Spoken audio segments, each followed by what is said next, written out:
Mukunda jewellers మొట్టమొదటిసారి factory outlet making ఛార్జీలు లేవు. బ్రాంచెస్ కూకట్పల్లి, కొత్తపేట, సోమాజిగూడ మరియు ఖమ్మం. నమస్తే రమగారు. నమస్తే జయ. రమగారు, కార్తీక మాసంలో దానం చేస్తే చాలా విశేష ఫలితాలు ఉంటాయని చెప్తుంటారు కదా. ఎలాంటి దానాలు చేయాలి? అంటే కార్తీక మాసంలో చేస్తేనే ఎక్కువగా ఫలితాలు ఉండటానికి గల కారణాలు ఏంటి? కార్తీకము శరత్కాలంలో వస్తుంది. ఈ కాలంలో చలిగా ఉంటుంది, చల్లగా ఉంటుంది కదా. కప్పుకునేందుకు దుప్పట్లు దానం చేస్తే సంతోషించరు అవతల వాళ్ళు. అందుకని విశేషమైన ఫలితం ఇస్తుంది. ఎంత చక్కగా చెప్పారండి. అంతే. మనకి ఇప్పుడు కార్తీకం మనం పరమ పవిత్రమైన మాసంగా భావిస్తాం. అవునవును. ఈ కార్తీక మాసంలో నువ్వులు దానం చేస్తే విశేషమైన ఫలితం. ఎందుకంటే కార్తీకంలో ఒంటికి కావాల్సిన వేడినిచ్చేవి నువ్వులు.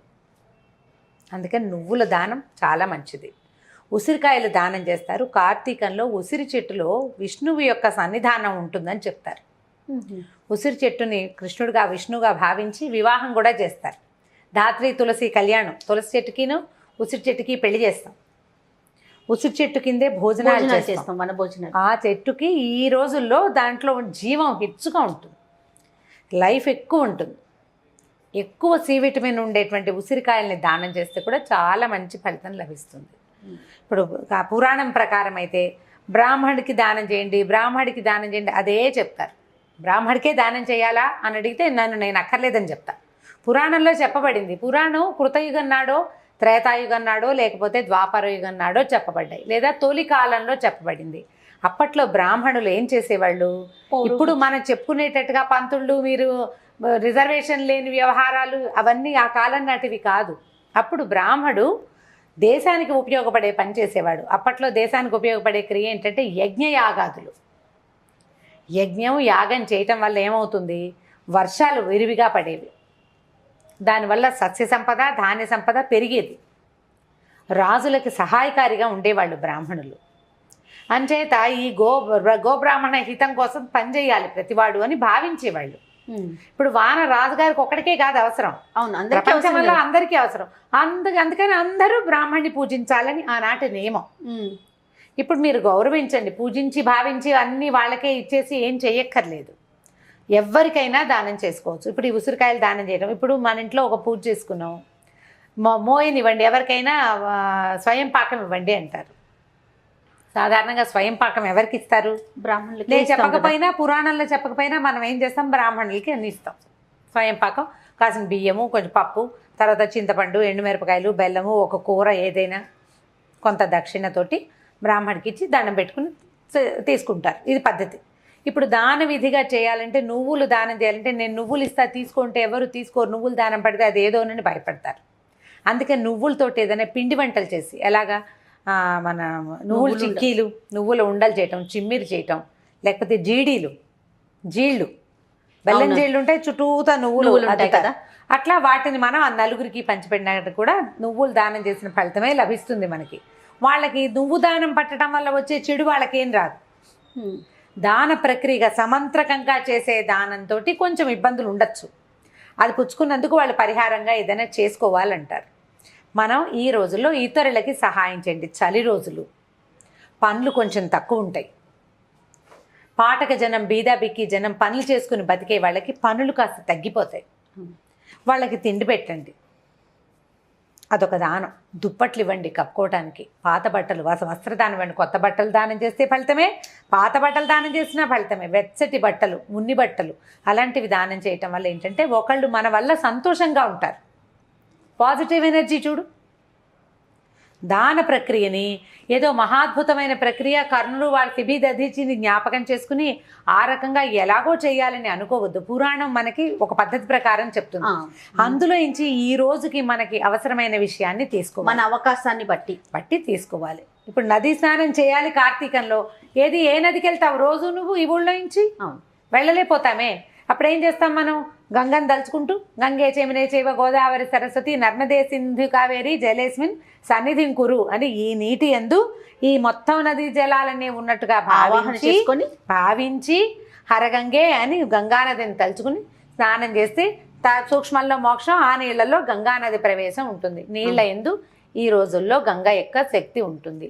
వేదాల యొక్క శక్తి కూడా నీటి యందు ఉంటుందని కార్తీక పురాణంలో చెప్పబడింది. అందుకని ఈ నీటిని ఇట్లా భావిస్తాం. అలాగే మనం దానం చేసేటప్పుడు కూడా అలాగే దీన్ని నా శక్తి అనుసారం చేస్తున్నానని భావించి, దానం వల్ల మనకు అనుకూడే మహాద్భుత ప్రయోజనం కంటే మనం ఇతరులకు ఇవ్వటం వల్ల వాళ్ళకి ఉపయోగపడుతున్న విషయాన్ని ఆలోచిస్తే చాలా బాగుంటుందని అనిపిస్తుంది నాకు. చాలా ఖచ్చితంగా చెప్పారు. మంచి విషయం. ఇప్పుడు పచ్చళ్ళు పెట్టుకుంటాము, ఊరగాయలు, అవి ఎవరికైనా ఊరగాయ దానం చేయండి. అదేదో బృహత్ కార్యక్రమం కింద కాకుండా మనకి ఎంతవరకు అవకాశం ఉంది, ఎంతవరకు ఇప్పుడున్న సమాజానికి అవసరం, అదే కూరగాయలు ఇవ్వటం. కూరగాయల దానం కూడా మంచిది. కూరలు, పళ్ళు, ఆహార పదార్థాలు, బట్టలు, దుప్పట్లు, వీటితో పాటుగా కార్తీకంలో చెప్పబడే మహాద్భుత దానాల్లో సాలగ్రామ దానం చాలా విశేషమైంది. మంత్రంతో చేస్తాం. అది సాలగ్రామ దానంగా మన చేతితో చేసేది కాదు. అది ఒక బ్రాహ్మణోత్తముని ఎవరినో చూసుకుని, అయ్యా సాలగ్రామ దానం చేయదలుచుకున్నాను అంటే వాళ్ళే సాలగ్రామం తీసుకొచ్చి దానికి ఇంత డబ్బులని పెడతారు పద్ధతి. మరి సూక్ష్మంలో మోక్షం చేయాలి కదా. సాలగ్రామ దానం చాలా విశేషమైన ఫలితాన్ని ఇస్తుంది. నదీ తీరాల్లో సాలగ్రామ దానం చేస్తే ఇంకా ఫలితాన్ని ఇస్తుంది అంటారు. ఇవి మంత్రంతో చేయదగిన దానాలు ఏవైనా పెద్దవారిని ఎవరైనా కనుక్కొని మన ఇంట్లో ఉండే పురోహితుడును, మన ఇంటి పురోహితులు, సమీపంలో ఉన్న దేవాలయంలో ఉన్న అర్చక స్వాములు ఎవరినైనా మనకి అలవాటు ఉన్న వాళ్ళని అడిగి దీపదానం ఒకటి, దీపాన్ని దానం చేయటం. అజ్ఞానాన్ని పోగొట్టేది, అజ్ఞానాంధకారం నుంచి జ్ఞానంలోకి మన తీసుకెళ్లేది దీపం. ఆ దీపాన్ని దానం చేయటం కూడా మంచి ఫలితాన్ని ఇస్తుంది. దీనికి ఒక నేను సూక్ష్మమైన మెథడ్ చెప్తాను చూడు. మన ఇంట్లో పని వాళ్ళే ఉన్నారు, మనకు వాచ్మెన్ ఉంటాడు, సహాయం చేసేవాళ్ళంటారు. 4 బల్బులు కొనివ్వండి, ట్యూబ్లైట్ కొనిపెట్టండి. ప్రత్యక్ష దీపం, మన దీపం బియ్యపిండి దీపం పెట్టి దీపం దానం చేస్తే బ్రాహ్మణుడికి ఎలాంటి ఫలితం వస్తుందో, వాళ్ళకి అవసరమైతే 4 బల్బులు వాళ్ళ ఇంట్లో పెట్టుకోవడానికి, ఏదైనా పిల్లలు చదువుకోవడానికి ఒక ఎమర్జెన్సీ ల్యాంపో ఇచ్చినా కూడా అలాంటి ఫలితం వేస్తుంది. ఇలాంటి విషయాన్ని ఈ రోజుకి కుదిరేలాగా మనం ఆలోచించుకోవాలి. ఇదివరకు రోజుల్లోగా లాగా ప్రమిదిల్లో నూనె పోసుకొని ఒత్తి వేసుకొని వెలిగించుకో అవసరం లేదు కదా. అవసరం కరెంట్ వాడుతున్నాం. దానికి తగినట్టుగా ఒక సహాయకారిగా ఉండేలాగా ఒకటి ఏదైనా ఇవ్వండి ఎవరికైనా. వాళ్ళకి ఆ దీపం ఉపయోగపడిన నాళ్ళు మీ తాలూకు పాజిటివ్ ఎనర్జీ పెరుగుతుంది కదా. అవునా కాదా? ఖచ్చితంగా. ఇది వరకు లస్టర్లు అవి పెట్టుకుని చీకట్లో దీపాలు పెట్టుకునేవాడు. ఇప్పుడు ఏది అవసరం లేదు, ఇప్పుడు అది లేదు కదా. మనమంతా ఇలా వచ్చేసాం. అవకాశం ఉండి మీకు చేయాలన్న మనసుంటే బ్రాహ్మణుడికి దీపదానం చేసుకోవటం విశేషమైన ఫలితాన్ని ఇస్తుంది. ఒకవేళ అలాంటివి మీకు ఆసక్తి లేకపోతే ఈ రోజుల్లో మనం ఇలాంటిది కూడా హెల్ప్ చేయొచ్చు. దానివల్ల కూడా మనకి ప్రయోజనం సిద్ధిస్తుంది. అంటే ఇక్కడ ప్రధానంగా మనం చూడాల్సింది దానం చేయటం, అంతే కదా రమ్మగారు? అంతే, సహాయం చేయటం ఎవరికైనా. దానివల్ల మనకి ఎంత రావాలో ప్రయోజనం అది దానంతట అదే వచ్చేస్తుంది. నాకెందుకో దానం అనే పదం కన్నా సహాయం అంటున్నారు చూసారా, అది కొంచెం మనకి కనెక్ట్ అవుతున్నట్లు అనిపిస్తుంది. అవును, దాన ప్రక్రియ పురాణంలో చెప్పారు. అవును, దాన్ని సహాయ ప్రక్రియగా చేయండి మీరు. ఇప్పుడు దానం అంటే ఏమిటి చేయ, మనం ఒకళ్ళకి ఇస్తాం, తిరిగి తీసుకో. సహాయం కూడా అలాంటిది. అవును, ఇప్పుడు నేను నీకు ఇది చేశాను, నువ్వు నాకు ఇది చెయ్యి అని అడిగితే దాన్ని సహాయం అనరు కదా. అలాంటిది చేయండి. రెండిటికి ఒకటే అర్థం రమ్మగారు. కానీ మాట్లాడుకునేటప్పుడు ఇప్పుడున్న దానికి మనకి సహాయం అనగానే కొంచెం మంచి పదం లాగా అనిపిస్తోంది. దానం అంటే ఏదో ఎవరికో లేని వాళ్ళకి ఇచ్చేస్తున్నారా, అదేదో పెద్ద కార్యక్రమం కింద అలా భావించకుండా ఇలా చేయొచ్చు. ఇతరులకి సహాయం చేయండి.